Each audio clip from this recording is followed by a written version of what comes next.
স্বাগত।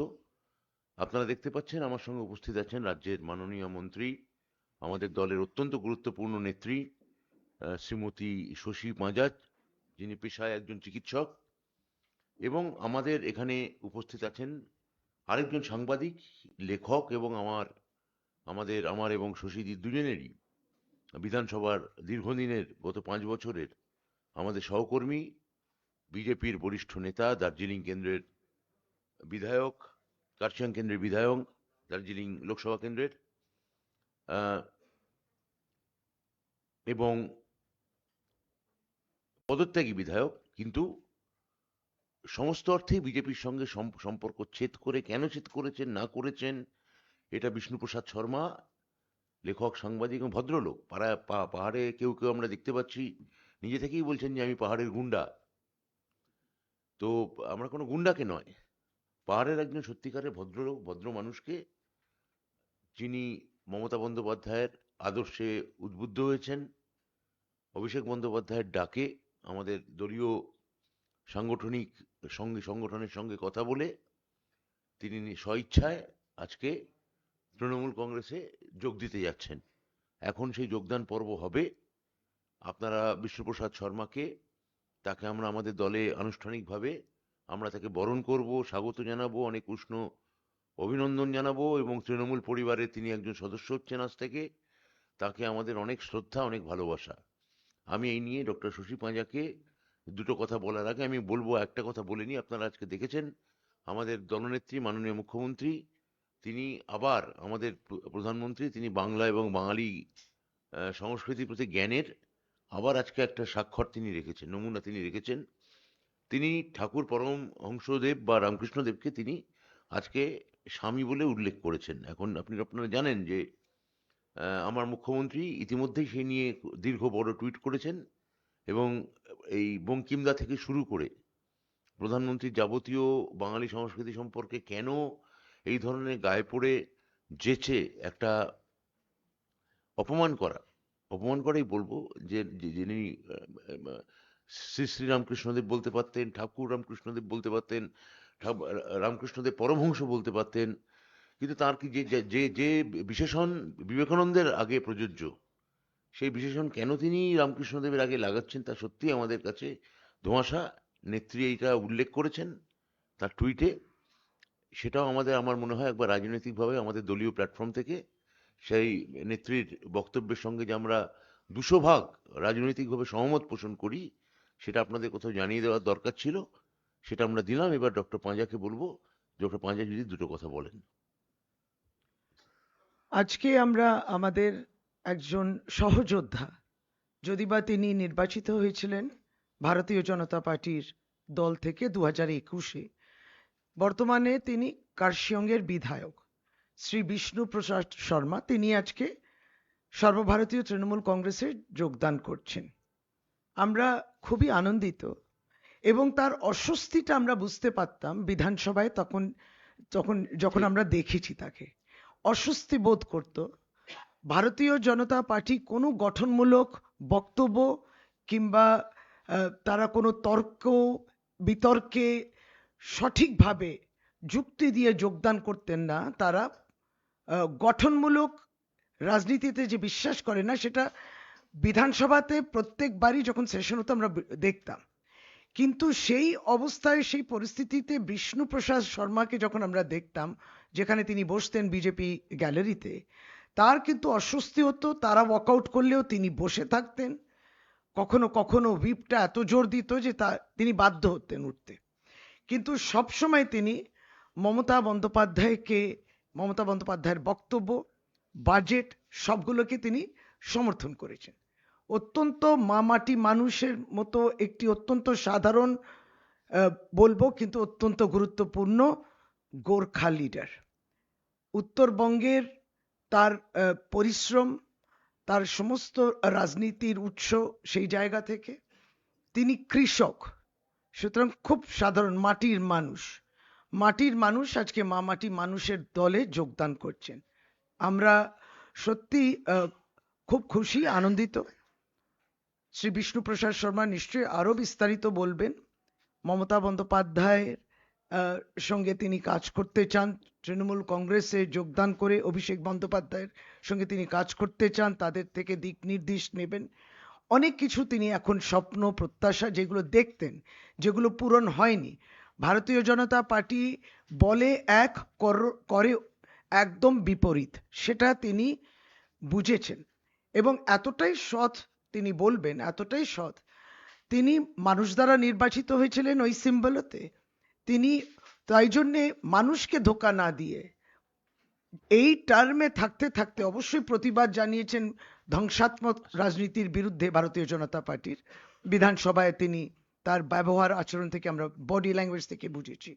কিন্তু এই শেষের দিকে তিনি কোনো প্রত্যাশা না রেখে আজকে যে যোগদান দিচ্ছেন, তিনি কিন্তু একটা বড় নিদর্শন রেখেছেন।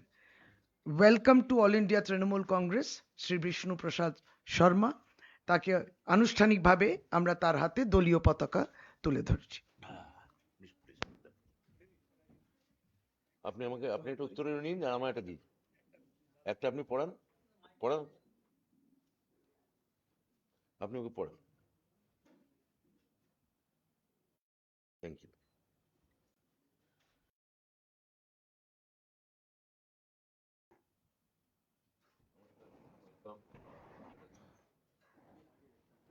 হ্যাঁ হ্যাঁ।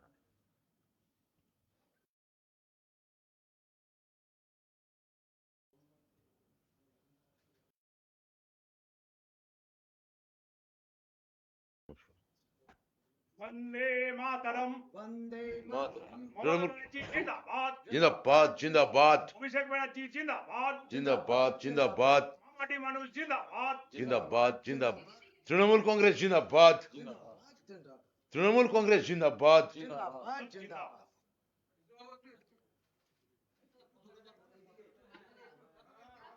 হ্যাঁ, এই হ্যাঁ,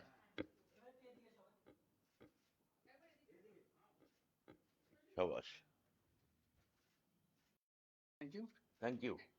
I think we can request Vishnu to say a few words.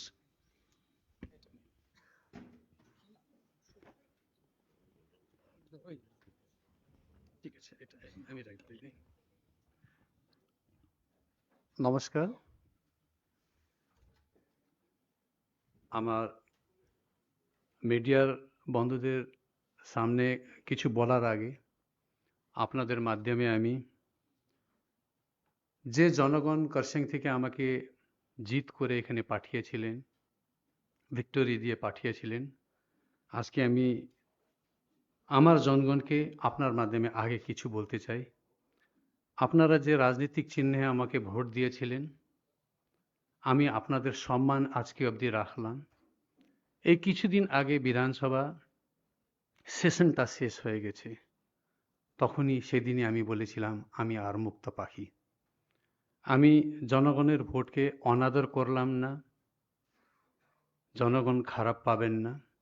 হ্যাঁ, রাজনীতিতে কিছু লোক থাকে, ভালো করলেও খারাপ কমেন্ট করে, খারাপ করলেও খারাপ কমেন্ট করবেই, ওনাদের জন্য আমি চিন্তা করব না। কিন্তু আমার জনগণ যে আমার উপরে বিশ্বাস করেছিলেন, আজকে আমি তৃণমূল কংগ্রেস পার্টিতে ঢুকেছি।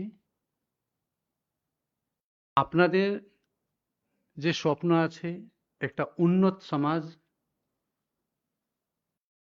সেই উন্নত সমাজ, উন্নত ভবিষ্যৎ, উন্নত প্রজন্ম, এইসব পরিকল্পনা নিয়েই আমি আজকে টিএমসি পার্টিতে ঢুকেছি। কেন কি গত 5 বছরে আমি অনেক কিছু দেখেছি, অনেক কিছু জানতে পেরেছি, শিখতে পেরেছি এখানে।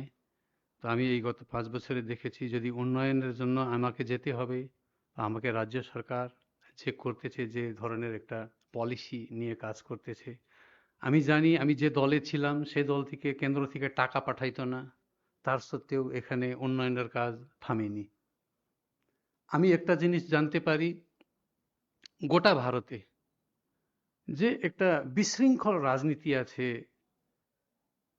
যে যে আজকে রাজনীতি যে পর্যায়ে চলে গেছে, যে অবসান আছে, ওই রাজনীতিকে চ্যালেঞ্জ যদি ভালোর জন্য কেউ করতেছে, কোনো একটা মুখ্যমন্ত্রী, তো গোটা ভারতে আমরা একটাই চেহারা দেখতে পারবো, সেই চেহারা আছে মাননীয় মমতা ব্যানার্জি। তো আমি 5 বছর সেখানে বসে অনেক দেখলাম, আমাকে অনেক ব্যথা হইতো, আমি দল ছাড়তে পারতাম না, কেন কি জনগণের একটা স্বপ্নের উপরে একটা প্রশ্ন উঠতো আমার জীবনে। আমি সেখানে কুণ্ঠা নিয়ে বসেছিলাম, কেন কি আমি একটা মানুষ, আমি যখন জন্ম নিয়েছি আমি একটা মানুষের রূপে জন্ম নিয়েছি। আর আমি জানি মানুষের দুটোই জাত হয়, স্ত্রী আর পুরুষ, আর মানুষের একটাই ধর্ম হয়, মানবতা, হিউম্যানিটি। কিন্তু আমাকে এইখানে ধর্মের রাজনীতি করতে হচ্ছে, তার জন্য স্লোগান দিতে হচ্ছে। 5 বছর গোটা দেশে কোনো না কোনো জায়গায় একটা ইলেকশন হইতে থাকে, আর সব কেন্দ্রের সব লিডার, সব মন্ত্রী, যদি আমরা 5 বছরই 365 × 5 যদি আমরা ইলেকশনের জন্য সময় খরচা করি, তো আমরা দেশের জন্য কবে সময় খরচা করব? আমরা যে বিশৃঙ্খল রাজনীতিতে যাচ্ছি, হুম। এটা আমাকে ভিতরে ভিতরে পিঞ্চ করতো অনেক কিছু। আর তারপরে আমার গোর্খা জনগণ, 17 বছর ধরে গোর্খা জনগণ অন্ধকারে আছে। একটা আলো, বিজেপি টর্চ লাইট দেখাচ্ছে, এই যে এটা তোমাদের আলোটা, এটা এটা এটা সূর্য, টর্চ লাইটকে বলতেছে এটা সূর্য। আর সূর্য কি লেখা আছে? পিপিএস। পিপিএস মানে কি আমাকে বোঝানো হয়েছে? গোর্খাল্যান্ড। তো যে জিনিসটা ওনারা ম্যানিফেস্টোতে রেখেছিলেন, সেই জিনিসটাই তো আমি 5 বছর বললাম। আমি তো পার্টির ধার থেকে বাইরে তো গিয়েছিলাম না, পার্টির ধারের ভিতরেই তো আমি বলতেছিলাম। তাহলে পার্টিকে কেন আমার কথাটা পছন্দ হইল না? কেন কি ওনারা গোর্খাদেরকে মিথ্যা বলতেছেন? এই যে আমাদের মাননীয় গৃহমন্ত্রীর একটা শব্দ আছে, কি বলে ওইটা, উনি বলেছিলেন, ইয়ে তো ইলেকশন কাকে আয়, জুমলা। হ্যাঁ, তো আমরা জুমলা, আমার জনগণকে যে আমাকে বিশ্বাস করে ভোট দিয়েছে, আমি ওই জুমলা রাজনীতি করব আমার জনগণের সঙ্গে? আমি আজকে এখানে কিটান করে বলতে পারবো, ভারতীয় জনতা পার্টি গোর্খা জাতিকে কিচ্ছু দিবে না, একটা সুতা ধাগাও দিবে না, শুধু শোষণ। এবারও তো আনছে, এবারও কি বলছে, এখন তো ম্যানিফেস্টোতে লিখতে পারবে না, আবার আবার আমি এত যে চিচামিচি করলাম ভয় পেয়ে গেছে। এবার ভিতরে ভিতরে গোর্খাল্যান্ড বলতে হবে ওদেরকে, ভিতরে ভিতরে, প্রকাশ্যে লিখে নয়। তো কি করছে, ইন্টারলোকিটর বলে একটা লোককে পাঠাইছে, পঙ্কজ কুমার আইপিএস। আর পঙ্কজ কুমার কিভাবে আসছেন জানেন? যদি উনি ইন্টারলোকেটর, তাইলে হোম মিনিস্ট্রি থেকে, লেটার কই, ওনার অ্যাপয়েন্টমেন্ট লেটার কই? অ্যাপয়েন্টমেন্ট লেটার নাই। তারপরে এখানে আসছেন, প্রাইভেট হোটেলে থাকতেছেন, পেমেন্ট কে করতেছে? হোটেলের দার্জিলিং এর সাংসদ রাজু বিষ্ট, গভর্নমেন্ট ইন্টারলোকেটর। আর ইন্টারলোকেটর কোনো ফোন নম্বর নাই, ওনার কোনো পার্সোনাল সেক্রেটারি নাই, কোনো কন্ট্যাক্ট অ্যাড্রেস নাই। ইন্টারলোকেটর আসলে একটা পাবলিক হিয়ারিং এর রাখা উচিত ছিল, পাবলিক হিয়ারিং নাই। আস্তে আস্তে আস্তে হুম, বলতে দিন ওকে। তো দেখেন,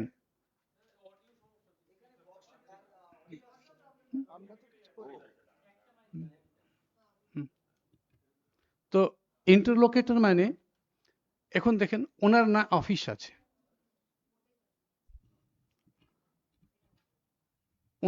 ওনার না অফিস আছে, দুইটাই প্রবলেম আছে। আমি খালি বলবো এটা ছাড়া। যাবে না। হুম, হ্যালো, হ্যাঁ, ইন্টার তো ইন্টারলোকেটর মানে ওনার অফিস লাগবে, অফিস কোথায় আছে? আর উনি দার্জিলিং এর যে সাংসদের সঙ্গে ভালো সম্পর্ক আছে, ওই সংগঠনদেরকে ফোন করে করে হোয়াটসঅ্যাপে ডাকতেছেন।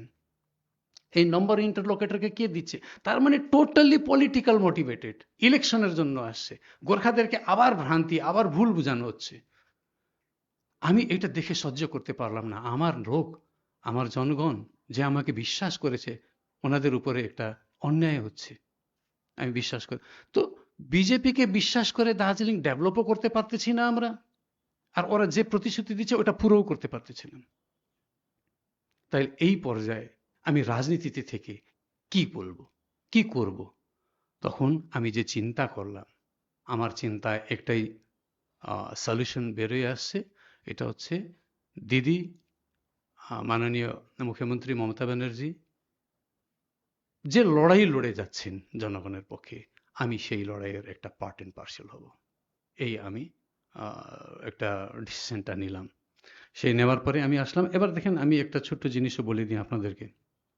আমি যেমন এসআইআর, আমি শুরু থেকে আপনারা দেখেন আমি বিজেপি এই টিএমসি আসার আগে, আজকে তো আমি টিএমসিতে ঢুকতেছি, হ্যাঁ আমি আজকে টিএমসিতে ঢুকতেছি, এর আগেই আমি অনেকবার আমার পোস্টকে দেখলে আপনি দেখতে পারবেন আমি এসআইআরকে বিরোধিতা করেছি। এসআইআর নিয়ে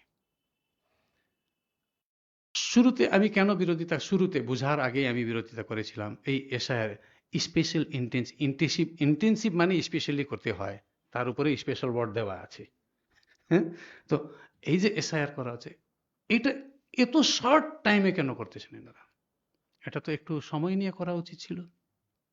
হুম, এই যে কালকের ঘটনা দেখেন আপনি, সব এখন ক্লোজ হয়ে গেছে, এসআইআর কাজ সব ক্লোজ হয়ে গেছে, এখন চিঠি আসতেছে অমুক অমুক ডকুমেন্ট চলবে না। তাহলে যারা সাবমিট করেছিল ওনাদের কি হবে ভবিষ্যৎ? ওনারা কি আর ভোটে থাকবেন না?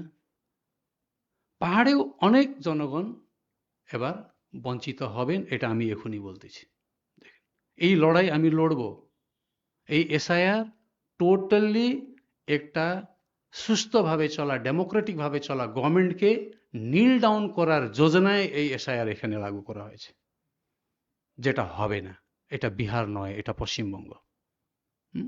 এটা এসআইআর পরে বিষয়ে আমি পরবর্তীকালে ভবিষ্যতে অনেক কিছু বলবো। আর একটা জিনিস, আমি 14 তারিখ একটা চিঠি লিখেছিলাম, ওই চিঠি আজকে প্রকাশ্যভাবে বাইরে আনতেছি। এই 14 তারিখ চিঠি ছিল আমার chief election commissioner of India, আর এটা কপি দিয়েছি আমি chief electoral officer West Bengal আর সুপারিনটেন্ডেন্ট অফ পুলিশ দার্জিলিং। এই চিঠিটা কমপ্লেন আছে আমার কিছুদিন আগে, রিপাবলিক ডে 26শে জানুয়ারির দিন আমার বিধানসভা এলাকায়। আমি কেন চিঠি দিলাম তার কারণ আমার এলাকায় ঘটেছে এই ঘটনা। আমার বিধানসভা এলাকায় কার্শিয়াংয়ে মন্টিভিট গ্রাউন্ডে ভারতীয় জনতা পার্টি একটা পলিটিক্যাল প্রোগ্রাম করছে গণতন্ত্র দিবসের দিন। ঠিক আছে, এটা ওনাদের, আমরা হইলে আমরা পলিটিক্যাল প্রোগ্রাম গণতন্ত্র দিবসের দিন করি না, ওনারা করলেন, ওনাদের বোঝা কি আছে জানি না। কিন্তু সেই মিটিংয়ে রাজু বিষ্ট যে স্পিচ করেছেন, সেই স্পিচের বিরুদ্ধে আমি ইলেকশন কমিশনে এই চিঠি দিয়েছি। আমি স্পিচের পোর্শনটা আপনাকে পড়ে, ওই যে পোর্শনে আমার বিরোধিতা আছে, আমি আগে যে উনি নেপালিতে স্পিচ করেছিলেন নেপালিতে বলবো, তারপরে আমি তার ইংরেজিতে বলবো। उनी बोलेছিলেন 2026 માં મોદીજીको नेतृत्वमा पश्चिम बङ्गालमा पनि भारतीय जनता पार्टीको सरकार बनिन्छ अनि यो पुलिसको डन्डा मेरो हातमा आउँछ।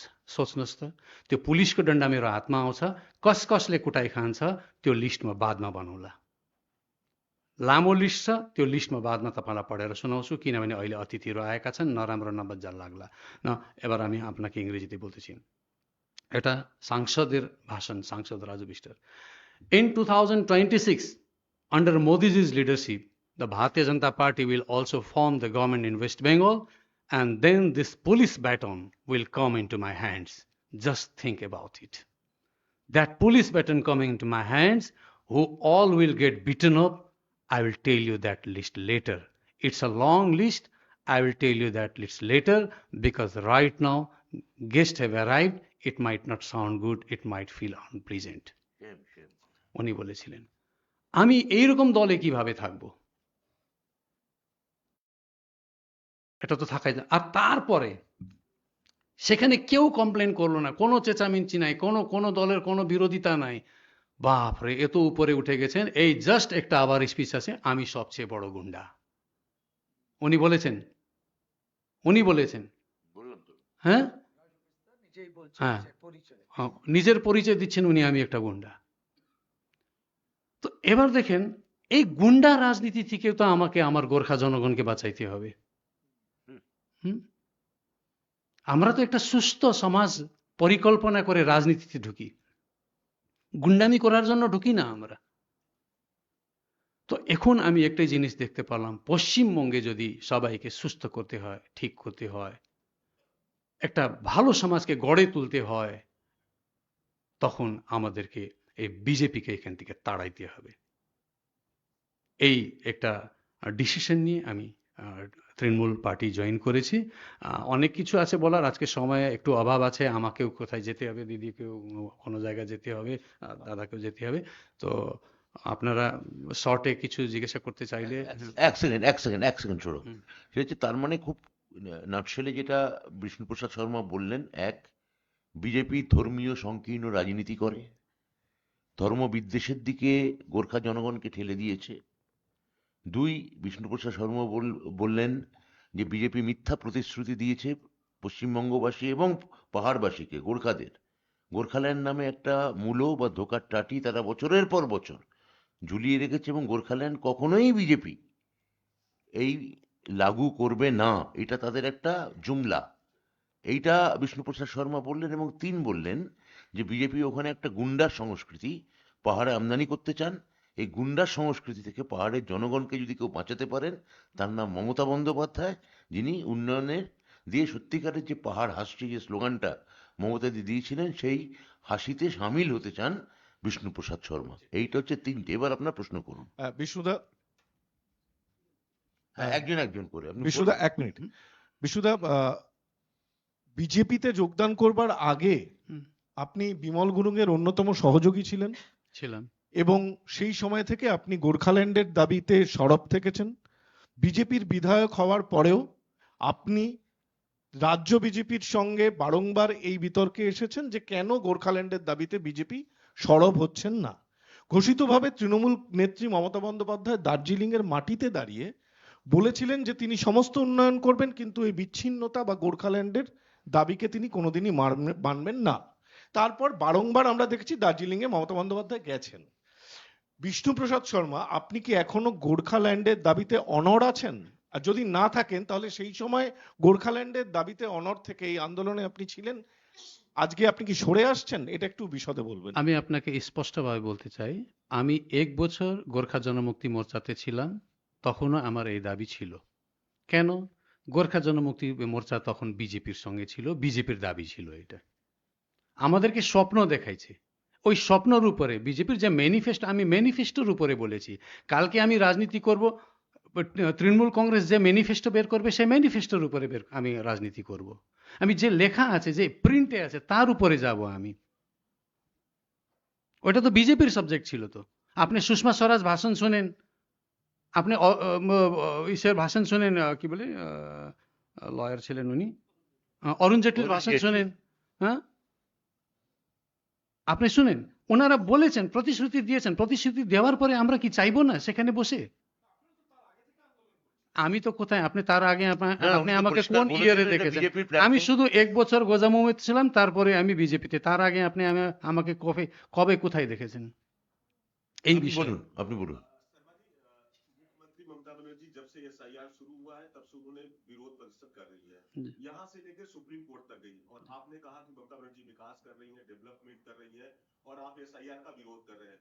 तो अभी 2026 का चुनाव कुछ महीने पहले चुनाव हो रहा है, यदि ऐसी विरोधता थी तो जब दीदी ने सड़क पे उतरी तो तभी आपको बीजेपी छोड़ के दीदी के साथ में आना चाहिए था, विरोध करना चाहिए था। अभी चुनाव है इसलिए आप बीजेपी छोड़ के टीएमसी में आ रहे हैं। ऐसा नहीं है, मैं अभी अभी आपको बताया भी था ये बात कि लास्ट असेंबली जब तक लास्ट नहीं हुआ, असेंबली का लास्ट सेशन का लास्ट डेट, तब तक मैंने अपने जनता को धोखा नहीं दिया। तब तक उन्होंने मुझे बीजेपी के सिंबल में जिताया था, मैं बीजेपी में रहा। भले मैं अंदर विरोध करता रहा, आपने देखा मैंने अपने ही पार्टी के खिलाफ विधानसभा के अंदर मैंने धरना भी दिया था, फिर भी मैंने अपने पार्टी को नहीं छोड़ा। तब ये उसूल की राजनीति है, मैं उसूल पर बोल रहा हूं। विष्णु जी, व्हाट इज आप बोलिए, आप बोलिए, अब एक मिनट एक एक करके आप बोलिए, आप बोलिए।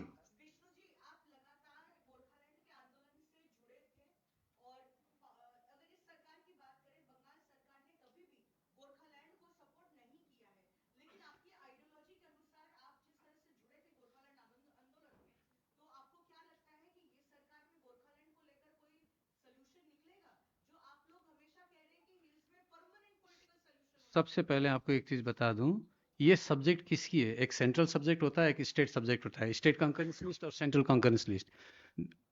ममता बनर्जी मुख्यमंत्री ने पहले ही बता दिया था कि ये सेंट्रल सब्जेक्ट है, तुम लोग करो ना। हाँ? लेकिन आप तो ट्राइपार्टाइट बैठक की बात कर रहे थे। कौन सा? कब? ठीक है, ट्राईपार्टाइट नहीं हुआ, बाईपार्टाइट आप क्या कर सकते हो करके दिखाओ ना फिर। आप जनता को गुमराह क्यों कर रहे हो? Want to know what is your present stand on Gorkhaland?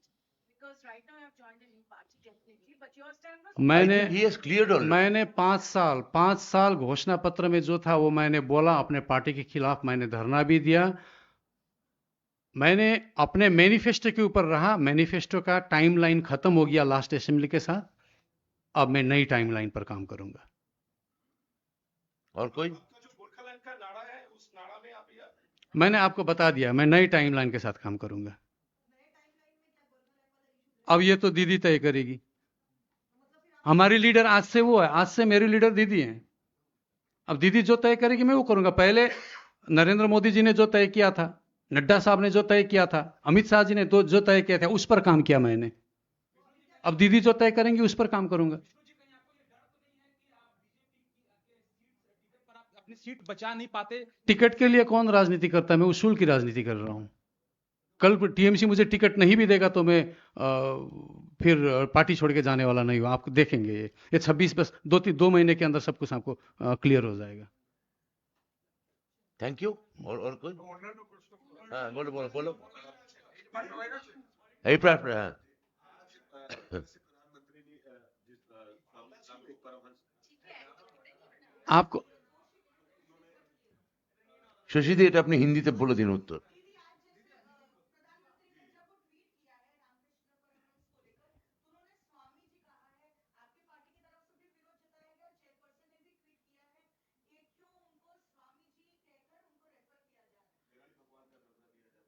देखिए, आज अगर आप पश्चिम बंगाल की ओर नजर रखें, बेलूर मठ से शुरू करके जहां भी सब भक्तगण जो हैं श्री श्री रामकृष्ण परमहंस देव ठाकुर की जन्म महोत्सव में शामिल हैं। भक्ति उस जगह है। आज प्रधानमंत्री ने अपने ट्वीट द्वारा उन भक्तों की जो इमोशन है, उनकी भक्ति को भी आहत किया है।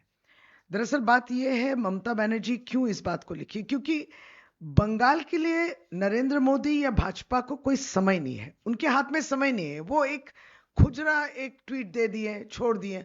अगर मन लगा के आप ट्वीट करते हैं तो इस तरीके से आप स्वामी ठाकुर या हमेशा की तरह बंगाल में हमारे जो आइकॉन्स हैं उनको इस तरीके से आप बदनाम या अपमानित नहीं करते। यही बात है कि बंगाल के लिए उनके पास वक्त नहीं है, अटेंशन नहीं है। यही साफ जाहिर होता है आज उनके ट्वीट से। इसलिए हम लोग बहुत उत्तेजित हैं, ममता बनर्जी बहुत उत्तेजित है। और हमारे जो श्री बेलूर मठ के जो भक्त हैं और वर्ल्ड वाइड है, सभी ये देख के चौंक गए हैं। ये सब क्या? देखिए, दिखावे वाली राजनीति या दिखावे वाली धर्म आज साफ जाहिर होता है इस ट्वीट से। Didi, I am compliment on this that you know that the Mohandas Karamchand Gandhi is a famous Gujarati, Bhaisabi, famous Indian, and his his title is Mahatma. If I tell that Shami Mohandas Karamchand Gandhi or Thakur Mohandas Karamchand Gandhi, it is not good for the Gujarati pride or Indian expression. So this is kind of the same kind of thing is done by Honorable Prime Minister. दीदी, हुमायूं कबीर के wife के खिलाफ एक आरोप, police ने notice भेजा है कि उन्होंने जो है इलीगली एंक्रोचमेंट उनके घर का किया है। दरअसल एक वेटलैंड है, वाटर बॉडी को बनाया गया है, इसके लिए पुलिस ने कार्रवाई किया है। क्या ये पहले भी आपके पार्टी के विधायक वो थे, तब कार्रवाई नहीं हुआ? क्या हम देखेंगे इस तरीके की राजनीति, जिस तरीके से इसको लेकर हम देखते हैं यूपी बिहार में बुलडोजर की राजनीति भी चलती है, तो इस तरीके की कड़ा कार्रवाई होगा फिलहाल? देखिए, तृणमूल कांग्रेस इस बात से विचलित नहीं है कि हुमायूं कबीर क्या बोल रहे हैं या क्या कर रहे हैं। कोई हम लोग विचलित नहीं है। तो अगर कार्रवाई हो रही है तो फिर भी आप सवाल करते हैं, अगर न भी हो तो आप सवाल करेंगे। और कौन कौन पार्टी को वो बिलोंग करके कब कब कहां से कहां छलांग मारे हैं, ये सब आप जानते हैं। तो इसमें कोई रिवेंज पॉलिटिक्स या वेंजेंस पॉलिटिक्स वाली बात नहीं है। कार्रवाई को तो होने दीजिए, सच्चाई तो उभर के ही आएगी। और हम लोग बहुत व्यस्त हैं। अभी युवा साथी प्रकल्प जो जिस तरीके से कैंप चल रहा है, बंगाल के विकास के लिए ममता बनर्जी ने लगातार काम किया है, 15 साल काम किया है। लेकिन अगर बंगाल के इस विकास के काम को ढकने की कोशिश, या हम लोग हमेशा जो कहते हैं कि दीदी बोलेছি तो धर्म जार जार उत्सव सबार, सब धर्मों को लेके, सब जाति और भाषा को लेके, ये है बंगाल की परिचय, तोड़ के नहीं होने वाला कुछ। कल आप देखे ना बिहार में कि मटन बिक्री कर रहे हैं तो बोले मटन क्यों बिक्री कर रहे हैं, यहां भी बोला गया आप मच्छी क्यों खाते हैं, मटन क्यों खाते हैं, आप अंडा क्यों खाते हैं, आपके खाद्य अभ्यास क्या होगा, आप क्या कपड़े पहनेंगे, आप कौन सा भाषा बोलेंगे, आप कौन सा धर्म कैसे पालन करेंगे। आप तो जानते हैं दिल्ली एआई समिट में क्या हुआ, आप सोच भी नहीं सकते कि दिल्ली के एआई समिट में ये सब हो रहा है। क्या हुआ, ये एआई समिट में ये होता है। आज बिल गेट्स भी चूक के वापस आ गए। दीदी हुमायूं कबीर से जुड़ा हुआ एक सवाल है। नहीं এক এক করে না, दीदी आपका ये obsession with Humayun Kabir should and, talk about development. It must be and. दीदी एक ही सवाल है सिर्फ बाबा रामदेव का कहना है कि ये जो भूमि है ये राम का है, ये शिव का है, बाबरी का जो नाम लेगा वो बर्बाद हो जाएगा। क्या कहना चाहेंगे दीदी? कौन बाबा रामदेव? बाबा रामदेव नहीं ব্যবসার ওটা তো উনি তো একটা প্রচুরের মধ্যে তদন্ত হচ্ছে ওনার, উনি ওইগুলো একটু মন দিন না। देखिए भाजपा बंगाल को टारगेट की है और उनका टारगेट यही है कि बंगाल को जब्त करना है और इसको दखल करना है। ये नहीं होगा, नाकामयाब। প্রচুর গন্ডগোল দেখা দিয়েছে। अब जिसको मन कहे इस तरीके के स्टेटमेंट नहीं कर सकते। हम लोग सब धर्मों का आदर करते हैं।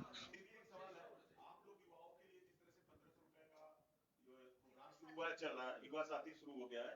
अब आज से बीजेपी की तरफ से जुबो अड्डा का एक प्रोग्राम का ऑर्गेनाइज किया जा रहा है। क्या कहेंगे 26 से पहले वो लोग भी इस तरह का प्रोग्राम कर रहे हैं? आप चाय पे चर्चा कीजिए, मन की आई बात थिंक कीजिए, उसका नाम होगा युवाओं को लेके अड्डा गड्ढा कीजिए। होगा, वो जुबा का गड्ढा, वो देखिए अड्डा नहीं है। चाय पे चर्चा कीजिए या मन की बात कीजिए हाँ। या युवाओं को लेके अड्डा कीजिए, वो गड्ढा ये- है। वो गड्ढा ही है, गड्ढे में ही पहुंचेंगे आप। হ্যাঁ।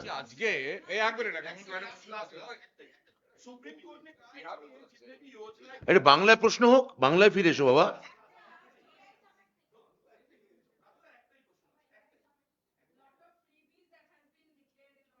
বাংলা চাই বলছি,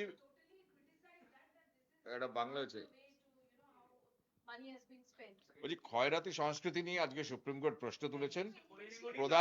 প্রধান বিচারপতি সহ 3 বিচারপতির বেঞ্চ বলেছেন যে উনি বলেনি, তবে আমি বলছি। অধিকাংশ রাজ্য আর্থিকভাবে ঘাটতিতে চললেও সার্বিক উন্নয়নের বিষয়টা সরিয়ে রেখে এইভাবে খয়রাতি রাজনীতি চালিয়ে যাচ্ছে, এটা ভেবে দেখা উচিত। আমরা আবারও বলি, also in English, diversionary politics is what BJP has practiced in. দেখুন মাননীয় বিচারপতিরা বলেছেন, নিশ্চয়ই এই ব্যাখ্যাটা খুবই গুরুত্বপূর্ণ এবং প্রত্যেকটি রাজ্যের কোনো নির্দিষ্ট কোনো রাজ্যকে তারা ইঙ্গিত করেনি। অবশ্য মামলাটা তামিলনাড়ুর একটা স্টেট ইলেকট্রিসিটি ডিস্ট্রিবিউশন নিয়ে, এবং সেটা বিনা পয়সা করতে চায় তামিলনাড়ু সরকার, ভাবতেই পারে নির্বাচিত সরকার, এবং যারা মামলা করেছেন সেই বিষয় নিয়ে তারা একটা অবজারভেশন দিয়েছেন। আমাদের বক্তব্য এইটাই যে যখন আপনি ফ্রিবিজ বলেন, এটা বলবেন না। ফ্রিবি মানুষের পাশে দাঁড়ানো যে কোনো নির্বাচিত সরকার সেটা মনে করে তার দায়িত্ব, কিংবা একটা পরিকল্পনা করতেই পারে। কিন্তু পরিকল্পনা বিজেপির অপছন্দ আছে, আমি সুপ্রিম কোর্টের বক্তব্যে যাচ্ছি না, কারণ দেখুন ওনারা অবজারভেশন একটা দিয়েছেন। নিশ্চয়ই সার্বিকভাবে ভারতবর্ষের রাজনীতি নিয়ে তারাও ভাবনা চিন্তা করছেন, কারণ ইউনিয়ন বাজেট যেভাবে বেরোলো তাতে কিন্তু বেকারত্ব দূর করার কোনো ওখানে সমাধান পাওয়া যায়নি, এবং উপরন্তু এফডিআই কমে গেছে আর এখানকার লোক বাইরে গিয়ে নিবেশ করছে। এই সমস্ত চিন্তা সকলেই জানেন। ইউনিয়ন বাজেটের এর কোনো দিশা দেখায়নি, কারণ কবে 2047-এ বিকাশ হবে। নিশ্চয়ই এটা বিব্রত হন সুপ্রিম কোর্টের বিচারপতি যে 2047-এর কথা বলে তো লাভ নেই, বর্তমানের কথাটা কি হবে। তাই সার্বিকভাবে তারা একটা অবজারভেশন রেখেছেন। আর ভারতীয় জনতা পার্টি বাংলাকে দেখেও বিভিন্ন পরিকল্পনাগুলোকে তারা কপি করেছেন, করেছেন, যেটাকে বলা হয় মানে কপি করেছেন, সেটাও ঠিক মতো করেননি। কিন্তু আমরা বারংবার এই কথাটা বলেছি বারবার যে তারা প্রতারণা করেছেন। বিহারে তো তাই করলো, বিহারে 10,000 টাকা মহিলাদের দেবে কোন সময় ঘোষণা হলো? যখন মডেল কোড অফ কন্ডাক্ট চালু হয়ে গেছে, আরম্ভ হয়ে গেছে। এবং সেই সময় একটি রাজনৈতিক দল ভারতীয় জনতা পার্টি তার অ্যালায়েন্স পার্টনার্সদের নিয়ে ঘোষণা করেন। এগুলো কি কনস্টিটিউশন? এগুলো হয়? এগুলো হয়েছে। তারপরে আবার যে নির্বাচনে জিতে গেছে বিজেপি, তারপরে সেই 10,000 টাকাও বন্ধ হয়ে গেছে। মমতা বন্দ্যোপাধ্যায় 2021 বলুন, 2023-24 বলুন, তারও আগে বলুন, কন্যাশ্রী, রূপশ্রী, লক্ষ্মী ভাণ্ডার ইত্যাদি পরিকল্পনাগুলো এবং যুবসাথী যদি মনে করেন, এটা কোনোটা ভোট কেন্দ্রিক নয়। আর মানুষের পাশে, যুব সম্প্রদায়ের পাশে দাঁড়ানোর কি একটা অপরাধ? না, আমি তো কেন? এটাই বুঝতে পারছি না যে খয়রাতি সংস্কৃতির সংজ্ঞাটা কি। খয়রাতি সংস্কৃতি বলতে কি নির্দিষ্টভাবে মাননীয় বিচারপতি কিছু বুঝিয়েছেন? উনি কিছু বোঝাননি, উনি একটা অবজারভেশন, ওনার একটা দৃষ্টিভঙ্গির কথা বলেছেন। এবার খয়রাতি সংস্কৃতি মানে তো একটা একটা বড় মানে পুরো ভারতবর্ষের যে উন্নয়ন কেন্দ্রিক যে অনুদান দেওয়ার যে বিষয়গুলো, সেটা মানুষের মৃত্যু থেকে শুরু করে মানুষের বিপদে আপদে পাশে দাঁড়ানো, সবই তাহলে খারিজ হয়ে যায়। কিন্তু আমাদের মতো দেশে এই রাজনৈতিক চর্চা বা এই অভ্যাস, এটা যে কেবলমাত্র তৃণমূল কংগ্রেস আমলে হয়েছে তো নয়, কেন্দ্রীয় সরকার করে বহুদিন ধরেই ভারতবর্ষে এটা চলে আসছে। বাম আমলেও আমরা দেখেছি যে মানুষ মারা গেলে কোনো কোনো ক্ষেত্রে তাকে ক্ষতিপূরণ দেওয়া হয়েছে। এই যে দিল্লিতে যে বিস্ফোরণ হলো, বিজেপি সরকার তার পরিবারকে টাকা দেওয়ার কথা বলেছে, ঠিক কাজই তো করেছে, টাকাগুলো দেয়নি, অন্য কথা। অর্থাৎ প্রতিশ্রুতি দিয়েও তারা টাকা দেয়নি। সে নিয়ে গণমাধ্যমে অনেক লেখাও বেরিয়েছে। ফলে মাননীয় বিচারপতি খয়রাতি সংস্কৃতি বলতে কি বলেছেন বা কি বুঝিয়েছেন সেটা আগে স্পষ্ট হোক, তারপর এটা নিয়ে আরো বিশদে কথা বলা যাবে। बहुत बोला सब। अरे see, we have not seen the actual text of the words which honorable justices have mentioned. But having said that, the general impression that everybody, you, me, and have got is that they have said that any kind of such schemes where you are giving monetary benefits, all governments should refrain or restrain, or anything which comes free, we should move away from that kind of policies. That is an observation of the government. You know, there was a time during COVID times when Nobel laureates like Abhijit Vinayak Banerjee also said that money should be in the hands of the people. There will be specific instances. So this is the observation of the Supreme Court. Obviously, they have also looked at the union budget of this year, and there is no reflection as to how unemployment will be tackled and what is the general economic situation where there is so much of food inflation, there is market inflation, there's consumer inflation. So they are concerned. You see, when you have 80 crore Indians getting rations free, then there is something to look at. So this is a general observation.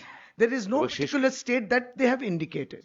আজকে যুবসাথী প্রকল্পে যেটা চলছে গোটা রাজ্য জুড়ে, সেখানে দেখা যাচ্ছে যে কিছু কিছু জায়গায় যেমন কাটুয়ায় সিপিএম সহায়তা করছে, বিজেপি সহায়তা করছে, এইটাকে কিভাবে দেখছেন? অবশ্যই এটা মমতা বন্দ্যোপাধ্যায় যে প্রকল্প, যদি ঠিকঠাক রাজনীতি করেন আপনারা, যে দলই করুন, বিজেপি বা সিপিএম, তাদের এসে সরকারের পাশে দাঁড়াতে হবে এবং তারা এসে দাঁড়িয়ে যে যারা অ্যাপ্লাই করছেন তাদের সহায়তা করছেন, ভালো কাজ করছেন তো, তাহলে তারা ওই সিপিএম কর্মী বা বিজেপি কর্মী, তারা সরকারকে, সরকার তো সবার, তারা মমতা বন্দ্যোপাধ্যায় সরকারি প্রকল্পকে এসে তারা পাশে দাঁড়াচ্ছেন, আমরা তো এটাকে ওয়েলকাম করবো।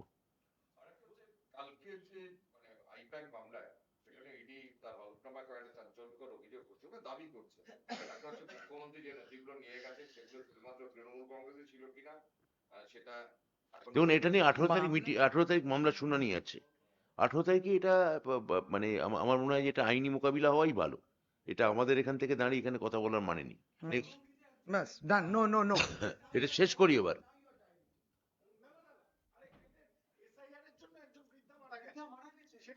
সেটা তো মানে মৃত্যুর সংখ্যা, তার মানে ধারাবাহিক তালিকা, মৃত্যুর সংখ্যা, না এক সেকেন্ড, এটা উত্তর দিইনি।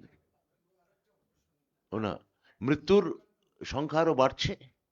মমতা বন্দ্যোপাধ্যায় যে মৃতদের পরিবার নিয়ে যে জ্ঞানেশ কুমার মানে আমাদের নির্বাচন আধিকারিক মানে কমিশনের সঙ্গে দেখা করতে গেছিলেন দিল্লিতে, উনি তো তাদের কথা শুনতেই রাজি হননি। মৃত্যুর তালিকা এখানে বেড়ে যাচ্ছে, কিন্তু এসআইআর এর আতঙ্কে জলঙ্গিতে মৃত্যু। তার মানে আমরা আরেকজন সহনাগরিককে হারালাম।